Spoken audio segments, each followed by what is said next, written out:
Hello everyone, welcome to my channel. आज आपके साथ शेयर कर रही हूँ रेशा शामी कबाब की रेसिपी।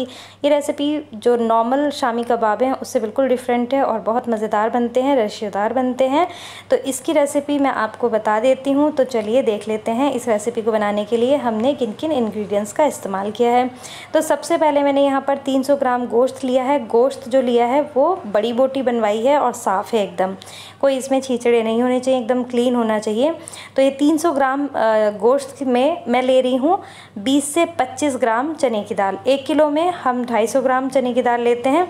तो यहाँ पर 300 ग्राम गोश्त लिया है तो मैं करीब 20 से 25 ग्राम चने की दाल ले रही हूँ, जिसे अच्छे से धो करके पहले ही भिगो दिया था, पानी में डिस्कार्ड कर चुकी हूँ।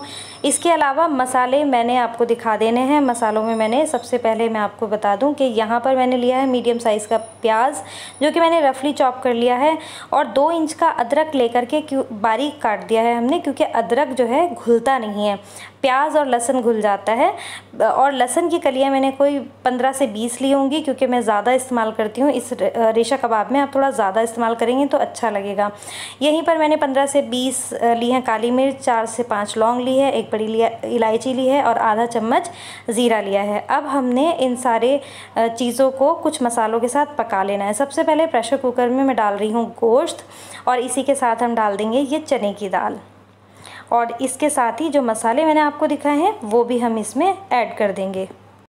गोश्त और चने की दाल के बाद अब ये प्याज डाल देते हैं, और बारी बारी में सारे मसाले डाल दूंगी। काली मिर्च डाल दी है, अब अदरक डाल देंगे, लौंग डाल देंगे, बड़ी इलायची, ज़ीरा, और यहाँ पर लहसुन, और लास्ट में डालेंगे हम अदरक। तो ये सारा मसाला चला गया है। अब हमने कुछ और मसाले डालने हैं। आधा चम्मच मैं यहाँ पर डाल रही हूँ नमक, आधा चम्मच लाल मिर्च, और आधा चम्मच ही धनिया पाउडर डाल रही हूँ। अगर आप धनिया पाउडर नहीं डालते हैं तो एक बार ज़रूर डाल कर देखिएगा, बहुत मज़े का कबाब तैयार होता है। तो अब मैंने इसमें 1 से 1.5 गिलास डाल दिया है पानी। पानी हमने ज़्यादा डालना है और इसको बहुत अच्छे से गलाना है कि बोटियाँ अच्छे से घुल जाएं, और दाल तो घुल ही जाएगी। तो यहाँ पर आप देख लें कि मैं चम्मच जैसे जैसे लगा रही हूँ, गोश्त इसी से पिस रहा है। आपने इसको मिक्सी में भून कर भी बिल्कुल नहीं पीसना है, क्योंकि अगर आप मिक्सी में पीसेंगे तो रेशे ख़त्म हो जाएंगे। हमने इसी तरह चम्मच से कूटते हुए इसको पीस लेना है। और ये बड़ी इलायची निकाल देंगे। जैसे जैसे गाढ़ा होता जाएगा आपको काली मिर्च और लौंग भी नज़र आती जाएंगी। आपने लौंग, काली मिर्च भी इसी तरह निकाल देनी है। तो चलिए इसको अच्छे से घोट लेते हैं, और देखिए किस तरह से ये इसी तरह चम्मच से मैं इसको दीवारों, जो कुकर की दीवारें हैं उससे मसल कर पीस रही हूँ। इसी तरह से ये अच्छे से मिक्स हो जाएगा, पिस जाएगा, और इसमें बहुत ज़्यादा मेहनत बिल्कुल भी नहीं लगती। और ये थोड़ी ही देर में, समझें कि 10 मिनट मुझे लगे होंगे इस तरह से करने में, और ये बिल्कुल आसानी से ये डो की तरह तैयार हो गया। आपने कोई पानी वानी नहीं डालना है। लेकिन हाँ, ये ध्यान रहे कि जब आप प्रेशर कुकर की सीटी खोलें तो उसमें पहले ही थोड़ा पानी होना चाहिए, जैसे कि आपने देखा कि इसमें पानी था। अब मैंने 1 मुट्ठी डाला है हरा धनिया, और 2 हरी मिर्च थी मेरे पास, जिन्हें बारीक काट लिया था। मोटी वाली हरी मिर्च थी जो कम तीखी होती हैं। तो बस अब मैं इसको मिक्स कर चुकी हूँ। आप चाहें तो इसमें अंडा भी ऐड कर सकते हैं, मैंने यहाँ पर अंडा नहीं ऐड किया। और अब एक बॉल का साइज़ लेकर के हमने गोल बनाना है, उसके बाद प्रेस करके इस तरह से कबाब तैयार कर लेना है। तो यहाँ पर मैं सारे कबाब तैयार कर चुकी हूँ। अब इन्हें कर लेते हैं फ्राई। एक खुले बर्तन में मैंने यहाँ पर तवा लिया है। तवे में मैंने तेल गर्म किया है, अच्छा खासा तेज़ गर्म करना है, और कुछ सेकंड ही आपने कबाब को तेल में रखना है। उसके बाद आपने साइड लगाते जाना है। इसी तरह आपने बारी बारी सारे कबाब तल लेने हैं, जिससे कि ये बिखरे नहीं। और डीप फ्राई करने का तरीका मैंने आपको बताया हुआ है। अगर आप डीप फ्राई करना चाहते हैं तो आपने कॉर्नस्टार्च के घोल में डाल करके उसे डीप फ्राई कर लेना है। बहुत इजीली, बहुत अच्छे से डीप फ्राई हो जाते हैं और बहुत मज़े के बनते हैं। तो एक बार आप उस तरह से भी करके देखिएगा, ये बहुत ही अच्छी ट्रिक है। लेकिन यहाँ पर मैं आपको जो ऑथेंटिक तरीका है वही आपको बता रही हूँ।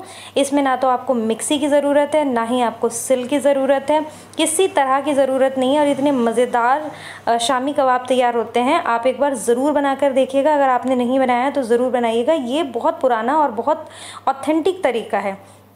तो ये देखिए, जब ये गोल्डन ब्राउन हो जाए तो आपने पलट कर खूब ऑयल में तलना है, लेकिन इसको साइड लगाते जाना है, नहीं तो ये बिखर भी सकते हैं।